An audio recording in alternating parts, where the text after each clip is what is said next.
From the East and the West, you've heard others, but now you've tuned into the best. This is a Prime Wave Media production.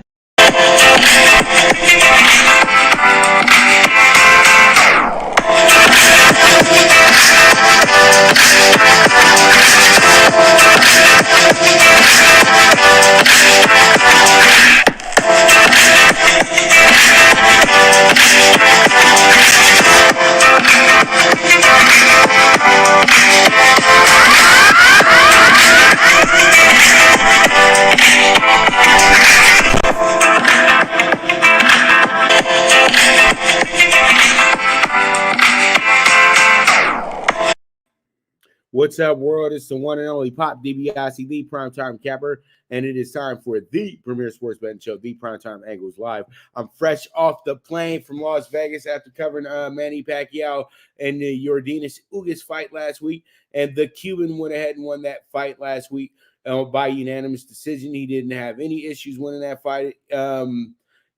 It was last Saturday, and pretty much I had the same card as the lady judge. I had it 115, 113. I was being a little nice to the Senator Manny Pacquiao, but I think all in all that he absolutely got dominated in a sense by Ugas. You know, you don't want to say too much, but he did pretty well he didn't do what you would expect Manny to do, but he did compete in the fight. But it just was Father Time was the one that was really in the ring with Manny, and I think Ugas' play was in disguise as Father Time and pretty much showed him exactly what it is right now. So without a doubt, though, we got to get started with this show. But it was a good week in Vegas. But now it's time to get back to the grind, and it's time to get them angles out. And it's Monday, so who I got in the house with me today, fresh off the beach. Most likely, the Don of Cape Cod himself,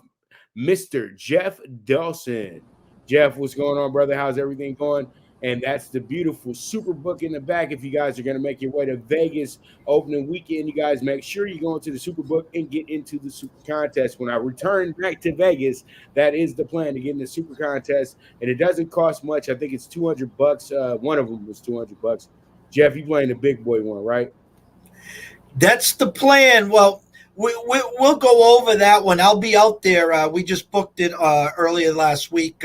We'll be out there from the 7th, which is a Tuesday, to the 17th. We did a flight out on the 7th, and we haven't booked a flight back. We had planned to come back on that Monday, but we have a couple important meetings later that week, so we're booked through the 17th.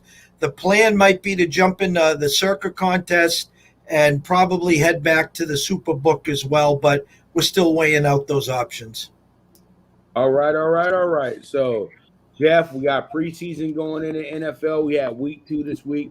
I saw some good things Saturday. I saw some bad things this week as well, too. Literally every day was a different day. My first thoughts is about the Bears defense. How bad was the Bears defense? Seriously, on Saturday, I think they were running with their first string guys as well too, because I know the first string offense was in the whole first half, and those guys, they got trampled 42-6. It was 41-6 at the half. Jeff, well, you can say the same thing about Thursday night with the Eagles. I think there's just some games that these guys just, it's mailed in. Maybe they were working on certain techniques, certain down packages. When you give up 35, when you give up 41, 46, it's a preseason game. And at that point, when it starts snowballing, you just don't want anyone to get hurt. And so it's kind of one of those that you just throw the tape away and you move on to week 3. I wouldn't take too much on it, just like the teams that look, invincible. Like, listen, we all know where the Bills are. Okay. Will they take that next step again? And they were just kind of showing off a little on Saturday, because the talk is all about Justin Fields. It's all about the Bears and Fields. And, Josh Allen and the Bills said, not so fast. We're here now. And we'll just put an ass whooping on you now. And, we'll see you, if you make it to the Super Bowl. Right, which is not going to happen. I'm going to tell you that now, Jeff. We can go ahead and throw the Bears out. The Bills, though, they did. The Bills, I don't know. Is it the K Gun sequel? We'll see, because they just missing the running back, Jeff. If they can get a Thurman Thomas type, I'm telling you now, it could get real ugly for the rest of the NFL. But it takes time, though. See what people have to understand about Jim Kelly. He was calm under pressure, very calm under pressure. I can't say the same about the kid Allen. He's really good. But he does get a little bit antsy under the pressure. He doesn't have that, I went to Miami flow. You know what I mean, Jeff? So you know how it goes. But all in all, the Jets were very impressive Saturday. And, we didn't get to talk about the Jets too much. I still think the Jets are going to go under this year. Would they have 6.5 wins? I think the Jets are a 5-11 team, but they're going to get a lot of good things from Zach Wilson because he's going to grow. And I think that they're going to be winding up being more of a second half of the season type of team. You know what I mean, Jeff? That like they were last year. Because the Jets, people have to understand, the Jets played a very good last 6 weeks of the season. Even though they only got 2 wins out the deal, they played a very good last 6 weeks of the season because they beat teams that were very good. You know what I mean? They beat the Rams on the road, and then they also got the home win as well, too, later on, a few weeks later and everything like that. So the Jets aren't as bad as people think, or people, assume. They got some really good players at the position. And Wilson actually had a really good game, throwing 8 for 11. He had 128 yards as well, too. Aaron Rodgers was fairly impressed with him as well. Had a 154.7 quarterback rating. So that's something that they can use in the film room for him to build up his confidence and everything like that. I think that Selah is a good leader for this team as well, too. But he has to understand, though, he has to make the right type of decisions for this team because New York City will eat him alive, man. And both me and you know this, Jeff. It's done. They've done that to the last 3 coaches. They have. And we all know that Bowles was a very good coach. Adam Gase had no business being their head coach. And we all know that we're still kind of suffering from the, Ryan era. You know what I mean? Ryan, he kind of set that team back a little bit with trades and, ruining Mark Sanchez, a lot of things that he did, you know what I mean, at the end of the day. So it is what it is. Jeff, thoughts? I think you got to take the Jets and look at the Dolphins 3 years ago. They bring Flores in, and it's a process. And I love the hiring for the Jets. I think he's the right guy. I think he can handle the media. I don't want to say unfortunate thing, but they were put in a spot where they drafted the sexy, shiny new toy with Zach Wilson, the last quarterback to report, by the way, and sign. Didn't go to a big school. Listen, he was so impressive last year. He made all the throws. He was impressive. I'm not taking anything away from him. But for them to be successful, they got to win this from the back forward. Okay, obviously build up the offensive line. Don't let the kid get hurt. Don't let him make mistakes. Okay, it's a process. So you already got the Bills ahead of them. You got the Dolphins ahead of them. You got the Patriots ahead of them. Don't worry about that. Progress each game. Listen, we were saying the same thing a handful of years ago when they drafted Sam Darnold. And then on that Monday night game at Detroit, he had landed. I mean, he just destroyed Detroit in the second half. And then it was the next coming to Joe Namath. And then a couple years later, he sees ghosts, and now he's in Carolina. So don't try to overspeed the process. You got the right pieces in place. Formulate the ideas. Go week to week. Build on it. I think you're spot on with the record. I can't see them winning 7 games this year, especially in this division. It's getting better. Okay, so grind out some wins. Keep the kid on his feet. And then build that defense, and I think they'll be fine. I mean, they drafted Michael Carter, who will be good. He's not going to be the next coming to Curtis Martin. Mims, second year, still banged up. They're waiting for him. They got Jamison Crowder, who can catch the ball. I'm just anxiously excited to see the progression, Pops. I'm with you. And I think that Selah's impact on the other side of the ball is going to be major, and the offense is going to be the portion that struggles, but it won't be because the quarterback. And with a coach like Selah, they've already pretty much told themselves, okay, we're building this thing now. We're not worried about the playoffs too much right now. We're going to give you a little bit of time to put this team together. We know that we got guys from the past group that are still here that we're trying to work things out with, that are heavy on the cap as well too. And eventually we'll have a team put together that fits your mentality. So it is what it is at the end of the day. And, pretty much preseason week 2, all I got to say is that a lot of teams got blown out and a lot of guys are going to be getting cut this week. That's all I can say, Jeff. And to close on the Jets, I mean, listen, when they were relevant back in the day, they were relevant because of the New York sack exchange. Okay. Right. And this is a defensive coach. Okay. Coach, do what you're best at. Leave the offense and those other pieces to your coordinates. Get that defense built up. Relive those days of the New York sack exchange. Otherwise, you will be c'est la vie. And that's it there, Pops. Right. And see, you're dealing with a market that is going to try to eat you alive, but you just got to go ahead and go with the flow. You know what I mean, Jeff? So it is what it is at the end of the day. And pretty much I look forward to it. New York should be a good upset team. They should be a good cover team. That's what the Jets are for you this year. You just have to read between the lines and make the right decisions when everything comes down to it. All right, so let's go ahead and move along. And I got the college football preview. We're not playing no games today, Jeff. We're not doing little stories and stuff like that. We're back in football right now. So, we're dealing with a lot of games on a weekly basis. And this is probably going to be our 1 week where we do have a little bit of time to really still see what we're looking at. But right now, we only got 5 games coming up on Saturday. This is week 0 for a reason.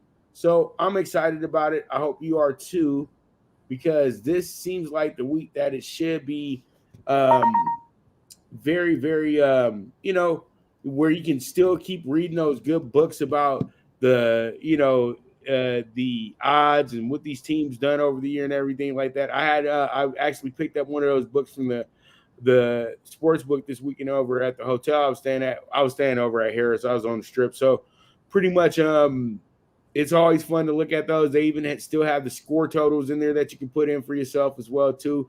That's good. Those people don't understand. People get those books and they really do fill those portions out, so then they can go ahead and have something to research on the next year or so, Jeff. So pretty much right now we're looking at an opening week, and this is kind of has become a tradition.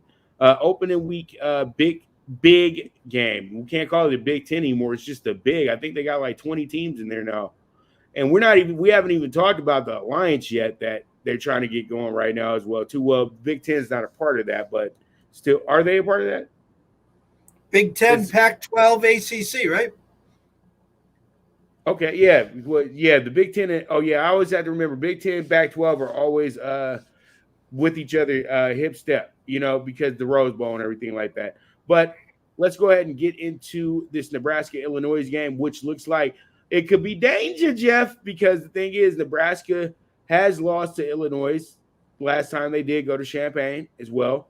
That's a key factor. Then you also have, like, as we talked about off air, that you do have a situation going on with the head coach in the way that practices were working and things of that nature. It doesn't look like that they'll be losing any years of going to a bowl game or anything, but they probably will lose scholarships, though, when you think about it. But I think all in all, though, Nebraska has put themselves in a position now to where they should still be a good team, regardless of what, is going on with the program now. Usually when the dark clouds start coming over your program, that's when things start stepping up, So Nebraska, to me, can go into this game and really do what they want with an Illinois team. But one thing about the Illini, they might not have great seasons over the last decade or so, but they always play opening games very tough. And this is a different year for this team because they're playing an opening game against a team that's within the conference instead of playing one of these MAC schools that they usually play on opening day. So they might have some spirit to them, but this is going to be a good game because they're going to be getting a little bit of national attention with this one because there's not going to be any real big games. They'll be on FS1 with this game as well too, or maybe Fox. And I think that when you look at a 275 spread on Nebraska plus 220 on Illinois, over under 55.5, I'm thinking that the under is going to be in play here. We talked a little off air. I got to go to the opening number, which was 9.5. The number was released for 9.5 for a reason, to get some Illinois money, which they have, especially with the Nebraska being, looked behind the scenes on the practices in the cornfields, as we said sarcastically. And so initially what Vegas is trying to tell you right now is 31-24. That's where they're pegging this game at. That gets you your 55.5 total. I think Nebraska will flex their muscles. Again, it's a must year for Frost and company. Otherwise, he'll be packing soon. The alum is not even restless. They're past restless. So I look for them to, put a little drubbing on them, flex their muscles, and I think they'll cover the 7. I think that it's a double-digit win currently, the way we're looking at it right now. But again, listen, like you said, it's opening day. It is so hard opening day to get a real temperature each team. We don't know what's going on behind the scenes, and to come out without playing one of those cupcakes, to get your feet wet and to come right in, full-fledged into a conference game is tough, but I'm going to lean Nebraska minus the 7. I look for a double-digit win, Pops. I think that you're on to something, Jeff. I have to agree with you that Nebraska rolls in this one, and I think that they possibly could shut them out. I'm just saying that Illinois isn't the type of team that's going to get beat 63-0 on opening day. It's just not going to happen. Even though Illinois has been a bad team over the last decade, they haven't been a bad defensive team. It's more of being a bad offensive team. And I think they haven't been able to mix those two in a very long time. It's really sad to see, because Illinois used to be a team that always was in thought. You know what I mean? Always in thought in the Big Ten. Maybe not a top Big Ten team, but, if you go to Champaign, the game is going to be difficult. It's going to be tough. But now the upper echelon, better teams, they can't wait to get to Champaign, because they know that this is going to be a game where it's going to be tough, but they're going to be able to win the game. You know what I mean? So that's what I'm looking at, that the double digit that you're saying right now, Jeff, I think that's absolutely on the money. And I would think that as the way that Frost is going about it, you would want to go in there with that attitude as well too. So we'll see how it goes. We'll see how it shakes out. But all in all, it's going to be a damn good game, and I look very forward to it. Now we're over to your neck of the woods. Jeff's pride and joy, his oldest daughter, is a UConn student. I'm sorry for just throwing that out there. I know that's just throwing some business out there and everything, but he's a proud UConn papa. So I had to just do that for you real quick, Jeff. But only bad thing is that the football team is not watchable at all. I think that's more of a game where, look, I went to a high school where we had a really good season my freshman year, but I think we won maybe 4 games in 2 years, my sophomore and junior year, literally. And I think we won 6 games for the rest of the time I was there, because we were really bad. We were bad. We were bad. The only schools we used to beat was Glendale and Hoover. These were the Glendale schools. So, pretty much that was always like, yeah, we're about to go get us a win. But all in all, though, I do know how it is to go to watch a bad football team play. And that used to actually be like the stand-up hour for us as well, too. Like, oh, my goodness, look at this game. You know what I mean? And you would just I would look at my buddies. They'd be over there just deers in the headlight. And, I'm over there just doing my Robin Harris stand-up comedy, like just to keep yourself entertained. So I think that's what UConn is when you do a home game with them. You know what I mean? Free tickets. I freshman year, my daughter was when she was a freshman. It was a family weekend, and we went up to the game. They played Memphis, and that was when Memphis. They're still good, obviously, but I'm telling you right now, I am not joking. The under over for that game was like 72. They cleared that by the third quarter, and that was all Memphis. I thought Memphis was going to alone put up 70, and they just the difference between athletes compared to what UConn had.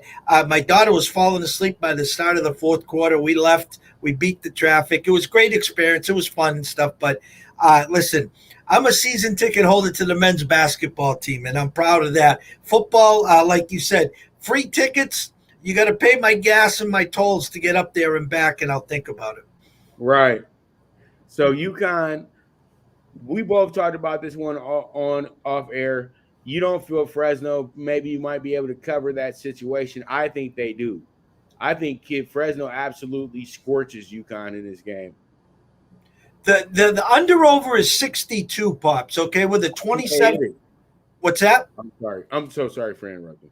No, the under over 62 and a hook, okay? They're favored by 27. So a quick math, 47 17 47 57 gets you to 64. So they're saying basically 44 17. That's what they're telling you. So I guess the initial thought process very simply is, can UConn score more than 17 points, and how many points over 40 is Fresno State going to score? So I think, knowing UConn, that they're probably going to score less than 17 points, and I've got a good feeling Fresno State will have no problem scoring 40. It's the question, is it going to be 44 or is it going to be 47? So I think that number's pretty close to where you're looking at it. Right. And you know what? I know why we have these issues with Fresno State, because they've shown us over the years that they can't score. But they have a kid over there that's a real gunslinger. And I think in a game like this one, this game will work out in his favor. And I think it winds up being like a good little tape game for him. I like to call these tape games because people have to understand, a lot of the top prospects in the draft and everything like that, they use those tapes against those really bad college football teams to really, really give you an idea that this guy is a really great player. You know what I mean? If you look at any of their highlight tapes, all their best highlights come against the cupcakes. And I think that this is going to be a highlight game for a guy who's a possible NFL quarterback down the road. I wouldn't call him a first rounder, but I would say that he's a guy that could be picked in the middle rounds or something like that and be adequate for a team if he keeps striving and getting better as he goes. So Fresno State has a really good quarterback that will be able to compete here. So that's why I think that Fresno State has a good opportunity dropping, like you just said, 47. And I think they could get into the 50s as well, too, against a team like UConn. But we'll see how it goes. Sometimes UConn plays defense, so we'll see how it goes. We know that years ago when they were actually in the Big East, when it was still the Big East, they were a formidable team. That used to be a tough game for a lot of guys going up to UConn, but them as an independent is absolutely terrible. But we'll see how it goes. And let's get into the game that will probably be the game of the week when it comes to the zero week, and that's going to be the Hawaii Warriors against the UCLA Bruins. I was going to call them the Rainbows real quick, but you can't call them that anymore. They haven't been the Rainbows in so long. But when I was, you know what? I know, Jeff, you used to have little cable networks that aren't around anymore. They've been bought out. Fox probably got them years ago. But we used to have a network called Prime Sports. The Lakers actually put that network together on cable and everything like that. And they used to actually show the late Hawaii game on that network. So I got a lot of years of watch, and that's how I was able to see who Marshall Faulk was when he's playing for San Diego State. You have to understand that when you're in that conference, the Big West, yeah, it was a mid-major, but they didn't show them, they didn't have the TV contracts like that, like we do now. You know what I mean? You might have to get on one of these local cable networks, or maybe, you know, you got to hope that you could possibly squeeze in, on ESPN if ESPN was able to buy the rights to that game, which was rare, you know what I mean? But Marshall Faulk was absolutely incredible at college, and I remember watching him play against Hawaii a lot. You know what I mean? Well, not a lot. He was only there for 3 years, but you know what I mean, though, Jeff.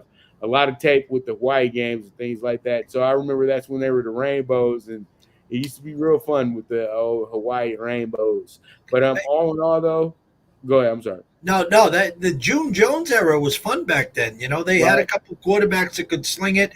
That was the late night game that everyone was trying to get their monies back. When in doubt, bet the over. A lot of teams went to Hawaii and played that game, and that was their vacation. That was their bowl game. And the kids get over to Hawaii, and they're not concentrating on football. They're worried about the grass skirts and the luau's and all that other. Don Ho playing the ukulele, and no, I remember those days very, very well. Well, yeah, Tommy Chang, and rest in peace, Cole Brennan. Who passed away not too long ago. And Cole Brennan was an absolute rock star when he went there. If you're a college football fan, you'll never forget the Washington game. You'll never forget the Washington game because they were down huge in that game and fought all the way back to get beat down in the Sugar Bowl. I can't remember who whooped them in the Sugar Bowl, but they got absolutely crushed in the Sugar Bowl. And that's why they really try to avoid these teams from these mid-majors being in those games because they just don't want to see you get embarrassed, So, UCLA is coming in here heavy favorite, minus 800, 17 points on the board. I know that when we get to opening weekend, if you're in Vegas Saturday, you're going to be thinking Hawaii with the money line, Hawaii with the spread. They will probably get most of the money. Jeff, how's the money looking right now? And we got an over-under 68.5. I know the over is going to probably be a big play for people, but I think this game goes under because UCLA usually plays a pretty good defense in the first games, and there's a lot of mistakes that get made in these games at the Rose Bowl too early in the season. Let me see if we can pull up some tickets for you, Pops. Got about 2,000 tickets. 67% of the bets, 68% of the money coming in on UCLA. The number's sticking at 17 on your Vegas strip. The over-under 50-50 split on bets, 93% on the over, as you just talked about. And it's also actually dropped from 69.5 to 68.5. So the sharper, heavier money's coming in on the under. And right now that they're sticking at 17. We'll say this. The actual opening number was 14. It did get pushed all the way now to 17. And the books right now are very comfortable with that 17 number. So you'll probably see, that 10, 14-point game go back and forth. And, does it get to 21 or does it stay at 14? Does it get to 17? Does it go back to 10? We talked off air about this. I'm kind of bullish here on UCLA for the reason that they have LSU the following week. Now, if they lay an egg on this game, it don't matter if they beat LSU the following week.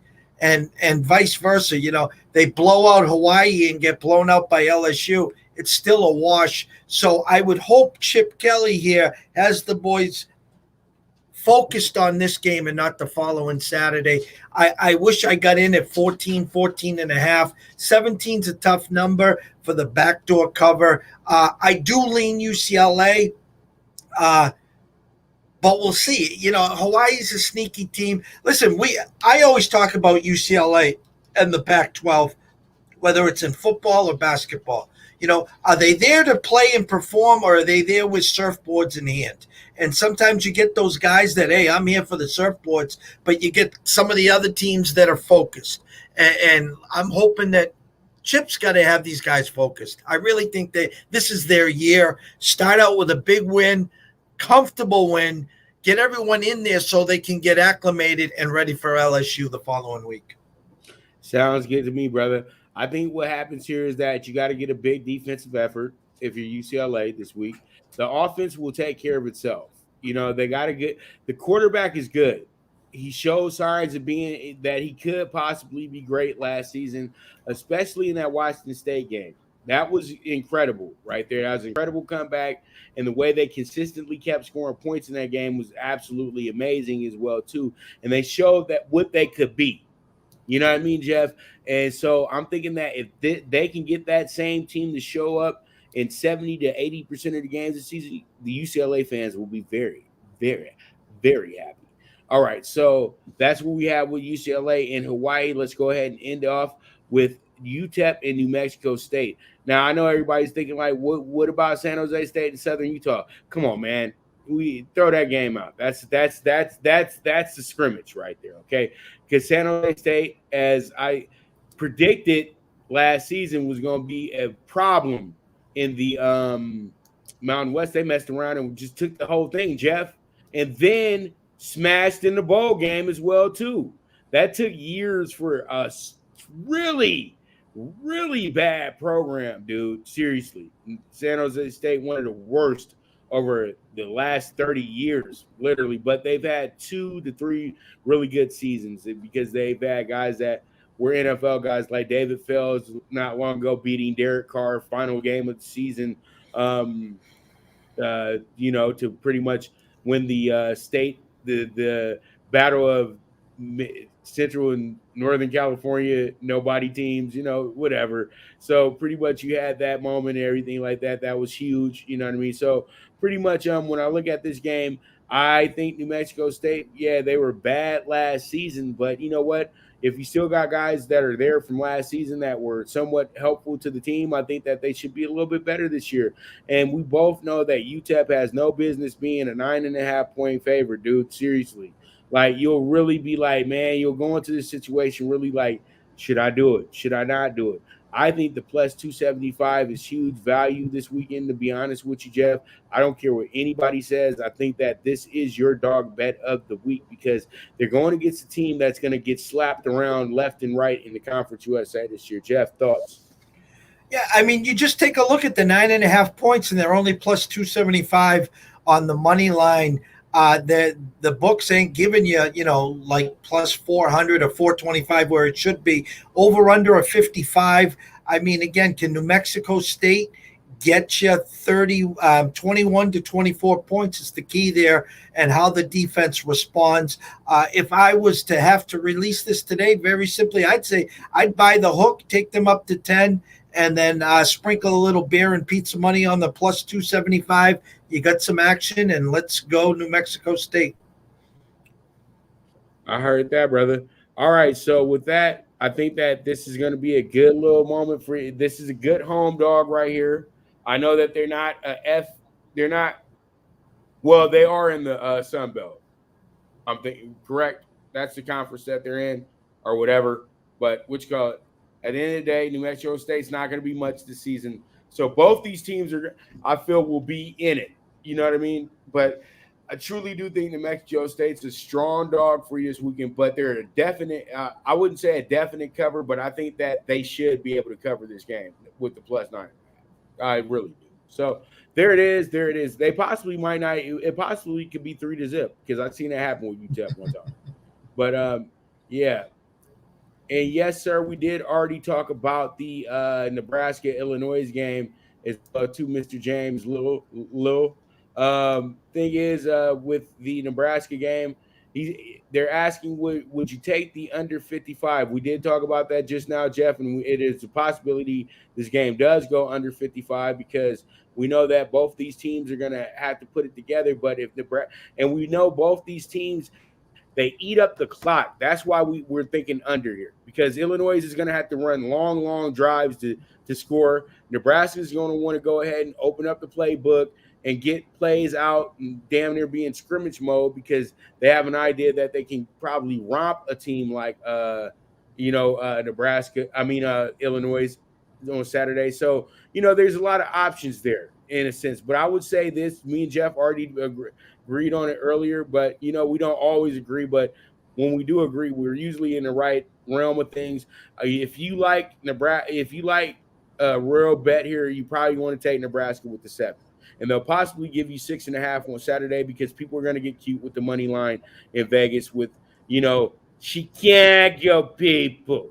Maybe I should take the Illini today. I just want some poker money. I just want some blackjack money, So it is what it is at the end of the day. But with that, we got to go ahead and take a quick commercial break because we got some baseball to talk about as well too, and we went a little bit over with the first segment of the show, but we excited, baby. We in week 0. Come on, we in our mode now. We just setting up, baby, because we about to bring you the best NFL show in the world, and that's going to be the NFL Bet Exchange. And you guys, man, I cannot wait.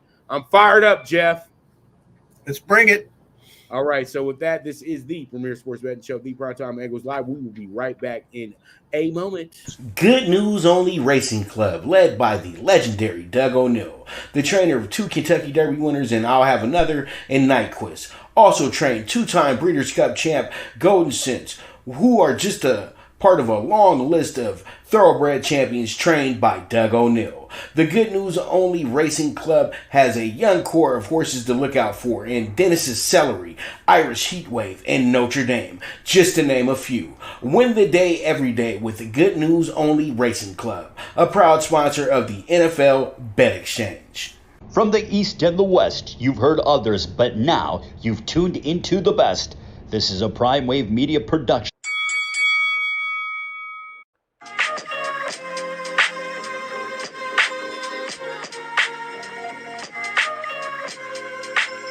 Tune into Big Wave Boxing every week with a brand new guest with the one and only Pop DBacks, the primetime capper, getting the best boxing stories, best boxing angles, and the truth when it all comes down to the sweet science. Tune into Big Wave Boxing on the Prime Wave Media channel on YouTube.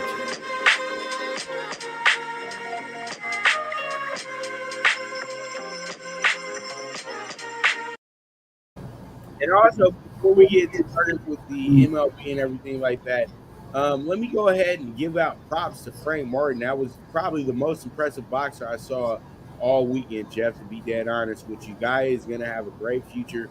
I just want to go ahead and mention him real quick.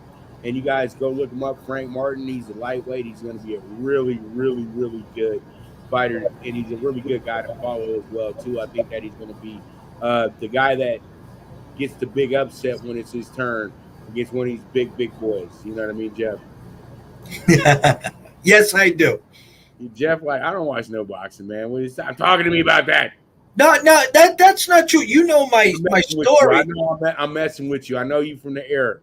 No. But exactly, is I was every Saturday, Sunday. Boxing was huge back in the day, and I told you, once a month we'd make the trip over to Brockton, and we'd be watching the fights with my grandfather. That was back in the day. I am not up to it like obviously yourself. That is, goes week to week from Vegas to Dallas, back to Vegas, Hollywood, and I try to keep up with it. And Showtime does a great job, but it's hard with everything going on to really stay up with it. I mean, there's more belts than a TJ Maxx clearance sale. I mean, it's so it's hard for me. I got you. All right, man. Let's get into this baseball, man. Let's keep talking about the money, Jeff, and let's go ahead and get into it. It's going to be the Blue Crew Daily. Dodgers coming off a long winning streak, 9 games in a row. And as I said in the book to some guys yesterday who asked me, should they take the Dodgers? I said, no, stay away from the Dodgers today because they've won 9 in a row. They're comfortable. They're right where they want to be with the Giants and everything like that. And the Mets have lost 8 in a row. And the Mets are always going to get a win when they come to LA. It's always in the cards. And it seems like whenever they play the Dodgers on the weekend, the Sunday win is a guarantee for them, and they absolutely went out there early, 3-0, won the game 7-2 yesterday. They needed it badly, but as I said before, I still think that Atlanta's going to run away with the division now. They're the hottest team in one of the hottest teams in baseball, and pretty much Atlanta just did what Atlanta used to do back in the day. All right, we're going to let you guys feel like you're going to win the division, but when it comes down to August and September, we'll be right there. We'll be right there. And it's exactly what they did. It didn't matter that they lost one of their superstars or anything like that. They have other guys who can hit the ball very well. And I think when it comes down to hitting, second to the Dodgers, they are absolutely incredible when it comes down to who the hitters that they have. And, you can always trust Freddie Freeman. You know that. If you lost Freddie Freeman, you're in trouble. But when you lose outfielder who kind of shows off a little bit and plays the game a different way than everybody else, then you know what? You might be fine because his replacement could probably step in and do well. You know what I mean? But all in all, Blue Crew Daily, the Dodgers are feeling good. The Dodgers have won their last 5 series in a row. They know early September they got the Giants. Just keeping the pace, and the most important games of the month next month are going to be in San Francisco, because whatever happens there, if the Dodgers are close to taking over first place and are able to take over first place, I don't see them losing first place, Jeff, to be honest with you. And the Giants are starting to show some cracks. They really are. You know what I mean? They got some of the best rehab stories in all of baseball, with Kevin Gausman, Anthony Descafani. Those guys were written off, and we were laughing, Jeff, when we were looking at the Giants roster, and especially looking at their pitching rotation. Like, they really got Kevin Gausman in there, like as if he's going to be a good pitcher for them this year. And Kevin Gausman has been absolutely incredible. Descafani has found his way. Even though he was decent in Cincinnati last year as well too, but it just wasn't enough to keep him on the team. So, they got everything working for him, and then they got some write-offs, some players that you wrote off hitting wise as well too, and they're doing their thing. So, at the end of the day, this is absolutely how you want it. Giants, Dodgers coming down to who's going to get the pennant for the division. You feel like you're sitting in Brooklyn and Harlem right now, like this is about to go down. You know what I mean? This is the oldest rivalry in the National League, and this is the right thing, Jeff. It is. And I just hate the fact that these teams possibly won't be able to play each other in a championship series like the Red Sox and the Yankees were able to. We've been talking for weeks and months, not if, but when, and you've stuck to your guns. It was 4 games not too long ago. Now you're at about a game and a half. The one thing that myself and Scotty talked about yesterday, and we had put some action on it, is the Reds to make the playoffs and the Padres not to make the playoffs. And the Padres are the Titanic right now. Their front-end pitching has just collapsed. They can't get any length there. And what's happening, it's crushed the middle and the end and the bridges and the back ends, however you want to describe it. So you don't have to worry about them anymore. And I'm saying that in all honesty. It's a 2-horse race. You don't want that wild card. You guys are set up to take them over, and it's not if, it's when. And I hope for you they do, because, again, that wild card, 9 innings, anything can happen. Max could pitch 8 shutout innings, and you turn the ball over to Gastorol or Kenley Jansen, and you could be golfing, in the first week of October. So I agree with you. I think you will catch them. It took a little longer than you thought, but you're at that final poll now as we're getting to September. You're set up perfectly. Go take them. Go get first place. Let the Giants play the Reds or whoever in the wild card and move on. You got that right. So we'll see how it goes. We'll see how it shakes out. Let's get into the MLB preview. And up first, we got a real spotty game, but this is a good betting game because we only got 6 games today. We had an early game, but that early game was really a yesterday game that was played today. You know what I mean? So pretty much we're not too worried about what happened with the Red Sox and Rangers because we just don't start the show till noon. But all in all, we got the D-backs at the Pirates. You got the D-backs who are plus 100 today. You got the Pirates who are minus 120. The Pirates actually went to the desert and beat up on the Diamondbacks big time. They was whooping. That's probably their best series of the season. They got an over-under a 9 today as well, too. You got a pitching matchup that isn't a great pitching matchup, and isn't the greatest pitching matchup, but they're decent. But I think that at the end of the day, you should be trying to bet yourself the over here. You got a team that's coming in here with Mayha, who's making his appearance, his first appearance this year. He did pitch with Miami last year, and he didn't do that great, Jeff. So this is his first start of the year. So it looks like they're bringing him up from the farm. And then you have Will Crow, who came off a real good performance against the Dodgers, where he didn't get a decision, but he was able to hold things down for about 4 innings against the Dodgers. He only gave up 2 earned runs. And then the game prior to that against the Cardinals, he only gave up 1 run. But before that, he got absolutely scorched by the Reds. So, Jeff, what are your thoughts on this game tonight? The Pirates opened up minus 125, now minus 113. You talked about the Pirates beating up on them in Arizona. Arizona sneakily has been scoring some runs lately. So I think some of the sharper action is coming in on Arizona for a little payback. You can get them right now plus 108 on the Vegas Strip at Westgate, where we are right now.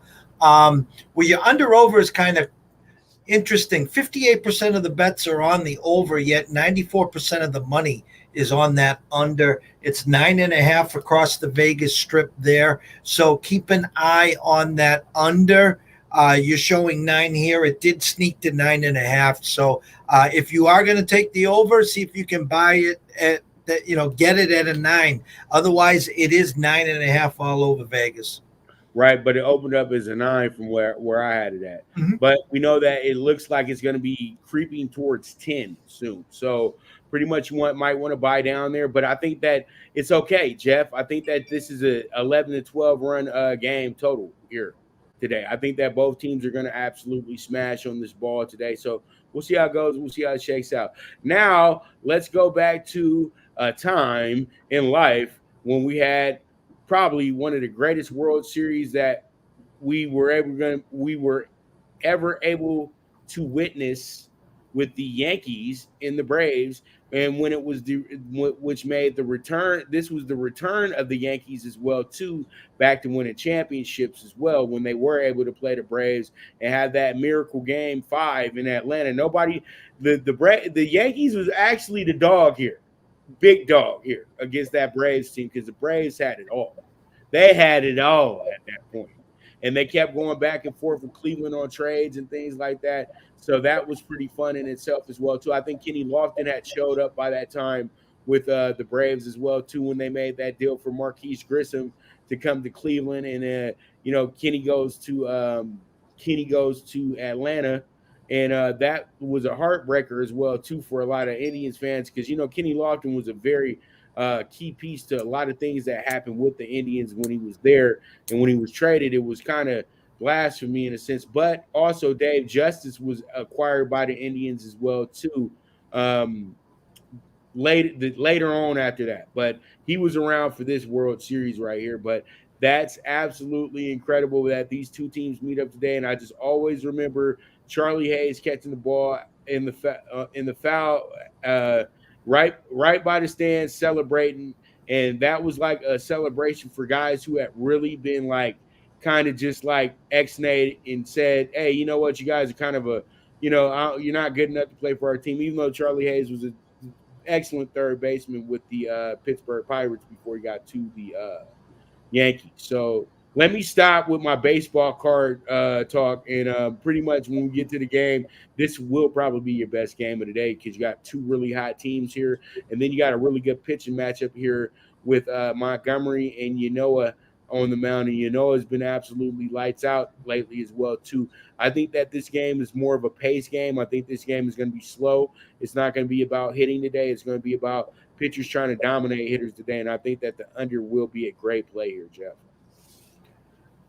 I was more surprised with the opening number here, Pops, and you had the Braves as the favorite. I mean, no one's hotter than the Yankees since the trade deadline, and kind of laughingly, tongue-in-cheek says, throw those tickets away. They ain't making the playoffs. Now it's not if they're going to make the playoffs, it's if they're going to catch the Rays.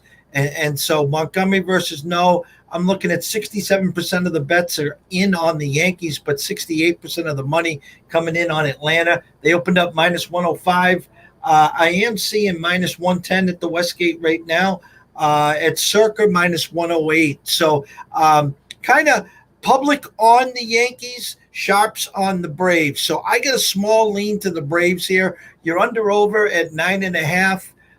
We're seeing 55% of the bets on the over, 93% of the money on the under, and I'm seeing flat 9 over 120s right now. So for your 9.5 has gone to 9. So the under is where the sharper, heavier money is right now.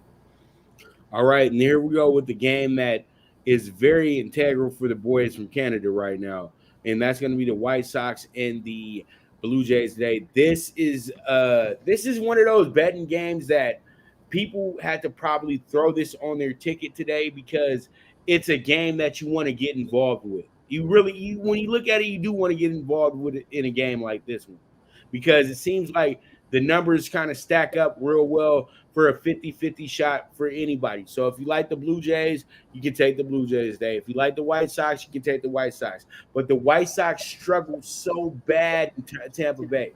And I keep telling myself, this team is good, but they're not good against teams that are elite or better, or teams that have the same record or a better record than they do. And they seem to not be able to get that together. But that woe comes on the road, not at home.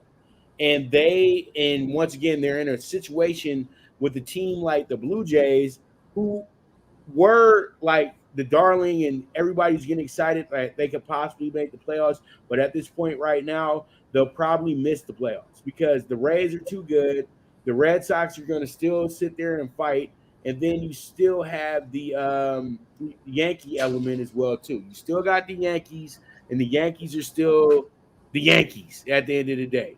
And you don't know what the Yankees are going to do. You don't know what type of miracle they might pull off. So, at the end of the day, you just got to do what you got to do. And pretty much this team is out. You know what I mean? And Shotani's going to win the MVP. We both know this because he's having the most incredible season since George Herman Ruth. You know what I mean? So pretty much at the end of the day, did I say it right? George Herman Ruth? The babe. You know what I mean? The Bambino. All right, so, and it's funny, he wasn't even Italian. They just like making him seem like he was Italian. Yeah, I love his movie though, man. He was Biggie before Biggie. He was the Notorious B.I.G. before B.I.G. He had foxy women, all that stuff. But his last wife, she wasn't all that. But it is what it is. It's all good, Bambino. It's all good. But it is. So I look at this and I tell myself, okay, you got Lance Lynn, the vet, who's been the best pitcher literally to me all year long, consistent. I know Giolito gets all the praise, but at the end of the day, Lance Lynn is the leader of this pitching rotation due to his experience of winning a championship as well, too, with the Astros. And then you have Manoah on the mound, too, who's the apple of the Blue Jays' eyes. They're looking at him as their future ace and everything like that. But I think, though, with this game right here, the White Sox should play a big factor into, winning, to be honest with you, at the end of the day. I look at this one, the White Sox, they got a bad taste in their mouth. I know LaRusse is going to make some adjustments today. So I like them to actually be able to win this game. And I think that the 110 just gives me it doesn't give me the value I love. I love plus dog value, but it gives me the value that I appreciate. Minus 110, it tells me I got a shot. You know what I mean? And it tells me that I'm not overspending. Again, this is another game on the board like the Yankees and Atlanta. It's an absolute coin flip. 66% of the bets, 55% of the money is coming in on the White Sox. They opened up minus 107 at Pinnacle. Right now, Pinnacle has the Jays now minus 111. So sharper, heavier money coming in on Toronto right now. Again, Lynn is by some people think is your American League Cy Young winner. And Manoah coming off his worst starting of the year, his last start. Again, which Manoah you're going to get? And Lance Lynn's going to keep you in the ball game. The key to this full game, very simply, is this. The Jays got to get out. They got to get ahead early because the White Sox have the clear edge in the 7th, 8th, and 9th. So, again, it's a coin flip to us. The sharper side is Toronto right now, minus the 111. You're under over. We're looking at 50-50 split on the tickets and 86% of the money on the under. Opened at 9 under 113, and it is currently now 8.5 over 120 at the Vegas Strip. All right. Okay, so pretty much we're going to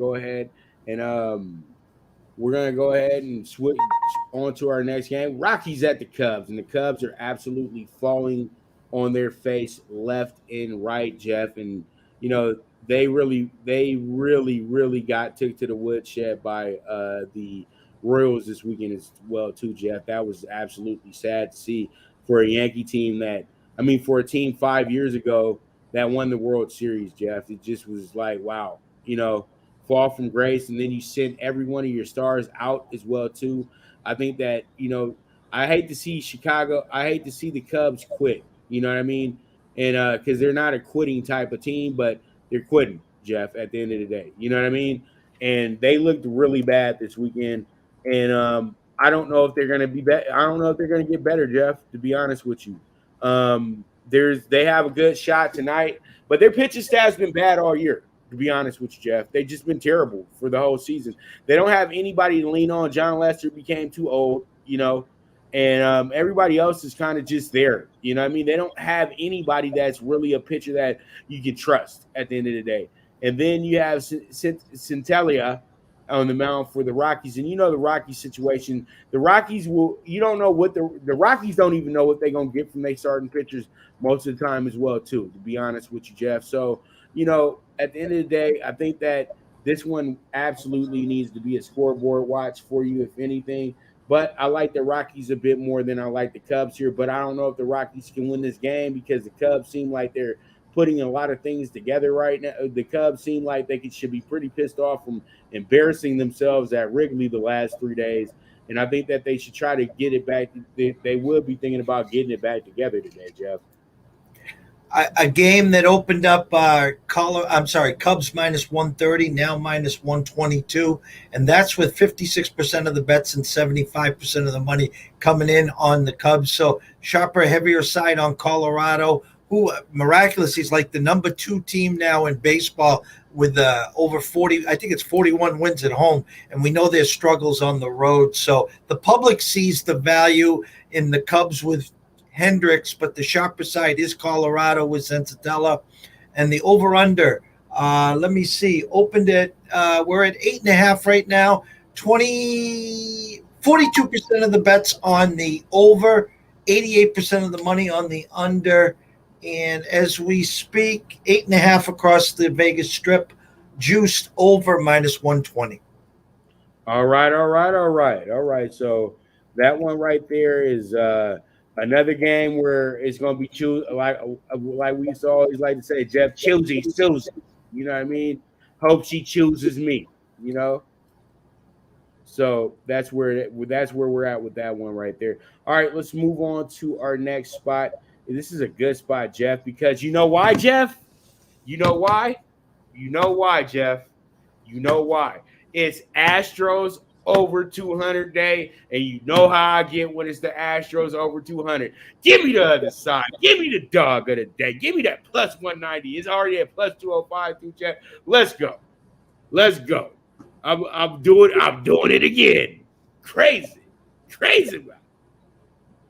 It's Greinke, the lightning rod. The Astros are, crushing the ball against Lynch, and it's a big public play. 83% of the bets, 97% of the money, all on Houston. Opened up at 221, now 235, and the under/over is 65% of the bets and 55% of the money on that under. It's still at 9 under 115. I mean, it's the most highest percentage public play of the day. The Astros. Yeah, I get antsy when I hear those numbers, Jeff, when it comes down to the Astros, because I just know what's about to happen today. I just know what's going to happen today. 13-3, Royals walking off. Hey, I'm going to tell you guys like this. If you're watching the show right now or you watch the show in the next hour or two before the pitch, before everything goes off, I'm telling you right now, play the Royals on a reverse run line so you can go ahead and get plus 350 today. Watch me work, Jeff. Watch me work. Daniel Lynch is going to pitch a better game today because they're going to be over there swinging at everything in the dirt. All right, I love it. Dog of the day today, the Royals, without a doubt. But if you like the Astros, you like the Astros. But I'm telling you right now, don't put the rent on them. That's all I'm saying. Don't put the rent on them. And you got to understand, you got a Royals team red hot. Just came off of dusting off the they got over 5 runs every game. So they're in rhythm hitting wise as well too. So hey, let's go. Let's go, Jeff. I'm excited. All right, we move on and we got the Mariners and the A's in the nightcap. And the Mariners and A's, this is all, man, you know what? This reminds me of the old Seattle Seahawks San Diego games. You know what I mean? When you look at the West, you know what I mean? I miss them days, man, when the Seahawks used to be in the AFC, Jeff. Used to be fun. You know what I mean? Raiders going up there, gray helmet on gray helmet. You know what I mean? You don't know what gray helmet you want to get with today. But that was the Chargers' real rival, though, Jeff. Don't you remember that the Chargers and Seahawks were really rivals when it was the old AFC West? Like that game used to always be like close. It used to always be really, really close. Old Kingdom days. Kingdom, baby. Jim Zorn. If that piece doesn't fall out at the Kingdom, I think they still play there. Jim Zorn, Steve Largent, all those guys. Kingdom wasn't even that old. They just had to. They just couldn't afford something like that happening again when the roof collapsed. Well, not the roof collapsing, but a piece of concrete falling on the roof, and yeah, it is. And the rain did that as well. That was because the notorious rain in Seattle. You know what I mean? So it is what it is at the end of the day. Old Kingdom, baby. Mariners and Seahawks, they literally used to share that stadium for a good amount of time with each other because they literally came to Seattle at the same time. And then even the Seattle Sonics played in there for a bit too. Kingdom, baby. Kingdom. All right, but all in all, though, this game right here presents a lot of nothing to me. This is a game that if people want to pass up on it, it's cool. But, I've been in Vegas on a Monday night in the book, and when those 4:30 games don't work out, you want to probably hop on that nightcap game. And this is what I used to call when in our early days on Twitter with the capping, the bailout bet. You know what I mean? So literally when you get a game like this, you put out a bailout bet. Jeff remembers that, how we used to do it. Give out a bailout bet for the end of the night. That was always the nightcap game. Literally the last game that's going to go off on for any sport that's going that night. But tonight is baseball. So what I would say here is I would think that both these teams have decent pitchers on the mound today. The veteran Marco Gonzalez going against Paul Blackburn, who didn't have a great game first time out, gave 3 earned runs, 5 hits over 5 innings, but I think that he can bounce back a little bit tonight. I know a lot of people are going to lean over here, but I love the under, Jeff. What are your thoughts? Quietly, Marco Gonzalez has been one of the better pitchers of late. This game opened at Oakland minus 107, got steamed to 134, and that's with 56% of the bets and a 50-50 split. So the heavier money's coming in on Oakland. You're under over 54% of the bets on the over, but 74% of the money on the under. Opened at 8.5, and it's 8.5 across the book. At Circa, they did go to 9 under minus 130. So if you're betting the under, head over to Circa. If you're in Vegas, grab the 9 there. I think the Mariners are sneaky. I think Marco gives them a better shot. And as we speak, I would assume Matt Barnes just gives up a 2-run homer, and it is now 3-3, top of the 9th, Texas and Boston. And then what else you do when you go to Circuit, Jeff? You go get yourself a nice brisket sandwich over there off the truck, and then you go on over there to the little frozen drink spot and go get you a frozen Jack and Coke. You won't regret it. And then go inside and be an adult. You won't have to hear a baby wham, wham, wham, wham, wham, wham in your ear, okay? Love Circuit. All right, so there it is, Mariners at the A's. Let's go ahead and jump into it, talking tickets, and let's go ahead and look at my ticket, Jeff. It's going to be a doozy as well, too. All right, we got the MLB PrimeTime PK6, 90-1 today, and with the 90-1 ticket today, Jeff, what I'm going to do here is go over in the Pirates and the Diamondbacks game. I'm going to take the White Sox on the money line as well, too. I'm going to take the under in the Yankees-Braves game as well. And then I'm also going to take the plus 1.5 here with the Rockies. And then I'm going to take the Royals money line plus 205. And then I'm going to finish the night off with a chunky piece that makes this a 90-1. It's a plus 155 run line tonight. And that's going to be the 1.5 on the A's. Jeff, what are your thoughts? You got the board covered real well, and then as you said, the late night game, going for the gusto, minus 1.5 with the A's. And listen, if you guys are looking good early on this ticket, you got hedge opportunities, especially at a 90-1 ticket. So I think you got some good swings here. And as you always say with the hashtag, single what you like, brother. And you know what, Jeff? It's Monday. You know how moody Mondays are? Some of my best dog hits have been on a Monday, brother. So I don't never go against it's like voodoo with me. You know what I mean? So let me bring the big dog with me. Let me bring the Rottweiler with me, the German Shepherd with me. You know what I mean? We'll say the Pekingese and the Yorkies and everything for Saturday. Small dogs, you know what I mean? But I gotta bring the big dog with me tonight. All right, let's go ahead and talk some NFL Monday. You know we gotta talk some Monday Night Football. I know it's preseason, but it's Monday Night Football, Jeff. It's Monday Night Football. All right, and pretty much what do we have here, Jeff? We got the Jags at the Saints. The Saints are always a very good preseason team because they have very good players in their second and third strings as well too. What I'm gonna do here, Jeff, I'm gonna take the 2.5 first half today. I'm gonna go ahead and take the over 34.5. I expect points from the Saints today as well too, and from the Jags. And I'm gonna go ahead and take the first quarter as well too, Jeff. So we'll just play this first half thing and we'll walk away. Okay, walk away. You don't have to play the full game. Just walk away. What are your thoughts on that, Jeff? Is it whether it's Winston, whether it's Hill? Again, on paper, the Saints have the better team on paper. I don't know what Urban Meyer will be doing between Minshew, Lawrence, Etienne, and the rest of that crew. So it's a spot where you expect the Saints to get in, take care of business early, and then play the kids the second half, third and fourth quarter. So I agree with everything that you got there. Okay, and I'm just a little scared, Jeff, for the starters for the Jaguars because I know Urban is going about this thing like it's the scarlet and gray game over at Ohio State or the blue and orange game like it's over at Florida because he hasn't selected a quarterback yet. So Trevor Lawrence most likely will start, but I wouldn't be surprised if they throw Minshew in there and then throw Lawrence in there later in the game. But I would say this, you will probably want the number one pick in the draft to start for you today because, you're having your little doubts and things about stuff, but what the guy with the funny mustache wants to do. He wants the kid from Clemson starting because if he didn't want Gardner Minshew starting, they would have been able to draft a defensive player or something with the first pick.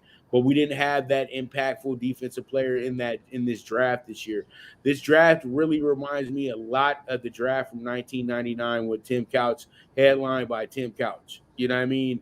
And I think maybe you might get one good guy out of this situation because some of these teams didn't need a quarterback right now. You know what I mean? So we'll see how it goes, Jeff. But all in all, though, today I think it's going to be a fun day to watch some Monday Night Football. We'll all be able to watch a little bit of Trevor. But let me tell fans this real quick. Don't overjudge. It's a preseason game. We have to take this week by week with the kid, Trevor Lawrence. And really, it's a 3-year scope with him as well, too, because he's a good kid. So they're not going to move on from him quickly. We both know this, Jeff. But he has the keys to the kingdom. And I know that he's the higher paid quarterback. So that means he's the starting quarterback. It's that simple, okay? Let's stop playing games, Urban. Let's stop playing games. All right, buddy? This isn't Ohio State. Nobody cares. The Jaguars are not seen as one of the top tier teams in the NFL at all. So stop playing these little hidden mystery games and everything like that. The best player that will help them go this year is going to be Etienne. It's that simple, Jeff. If he's able to get off this year, they can get themselves some wins. That's my thoughts. I think they got a good two-headed monster there. Robinson came out of nowhere last year. Right. He's got good wide receivers there with Chenault, Chalk, and Marvin Jones as the veteran. So, I think overall they'll be fine. Some growing pains. And again, Urban needs to work on the defense. He needs to, look at this, as you just said, a 3-year window. He's not coming in and turning a 0-16 or 1-15 team, into 500 in year one. So, let the kid season. Don't get them hurt. There's going to be some growing pains. They'll be fine. Well, I heard that, Jeff. And so with that, it's going to be a wrap on the show today. I thank you guys so much for tuning in as well, too. You guys make sure you guys can catch the replay on all those channels that you see right there, the Primetime Angle Show, Prime Wave Media, and, it used to be Pop DBIC over at the Periscope, but Periscope doesn't exist anymore like that. So pretty much you guys can catch me on Twitch at the same thing at Pop DBIC as well too. So you guys can go ahead and watch the replays there, but I suggest to watch the replays on YouTube because that's where pretty much the meaty stuff is at. You know what I mean? That's where you can stop, pause, do what you want to do. You know, Facebook, you might get sidetracked by wanting to be in a comment war with somebody or something like that, Jeff, because you know how Facebook is. Let's go back and forth for the next hour. Like, do you have a job? All right, your job is to be on Facebook. All right, but that's just all jokes aside, though. Jeff, thank you so much for coming in today and doing what you always do, giving us the science, giving us the grace, brother. I don't know what I would do without my guy, man. This guy keeps me on my toes as well too. He keeps me thinking as well too, and keeps me where I need to be, man. So much love to you, Jeff. As always, is there any shots out on the way out? If you're not following us, go on Twitter at EC Sports Invest. Check out our website at www.eastcoastsportsinvestors.com. Send us an email at eastcoastsportsinvestors@gmail.com. We have our own Twitch channel and YouTube channel at East Coast Sports Investors. Follow us. We'll follow you back. We're here to answer any questions. Our goal, very simply, is to educate, win, grin, and profit. That's it. And it's a day-to-day grind. It's a marathon. If you don't have them, go get them. A new pair of Nikes, buckle up and enjoy the ride. And as always, Pops, truly blessed and honored to be here. Mondays are our days, and we love it. And looking forward to the NFL bet exchange as well. All right. And you guys, we're only 2 weeks away. I can't wait. Whoa, 3 weeks away. 3 weeks away. Let me get that right. 3 weeks away. Hopefully me and Jeff will be sitting together doing the show, but I think I'll be in the new studio by then. Hopefully everything works out with that, but we'll have everything situated, and we're going to be looking good for you, okay? So pretty much, and the plan is to link with Jeff for the opening weekend. So you know what? People, you know what? So just get ready for the show. That's all I can say. All right, so pretty much, I thank you guys so much for tuning in once again. You guys can go ahead and follow those handles right there and all that good stuff. But all in all, though, as I always say, bet with your head, not with your heart. If you got a hunch, bet a bunch. And the movement is moving, and we ain't stopping for nobody, Jeff. So that's what it is at the end of the day, and it is the premier sports betting show, the Primetime Angles Live, with the one and only Pop DBacks, the Primetime Kappa, and the Don of Cape Cod himself, Mr. Jeff Dawson, and we are gone.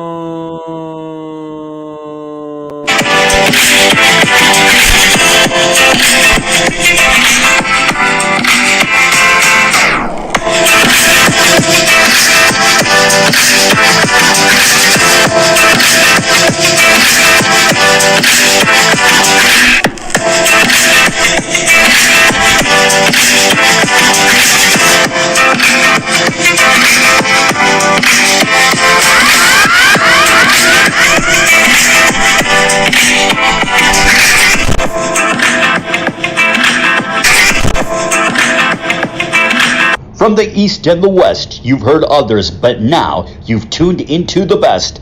This is a Prime Wave Media production.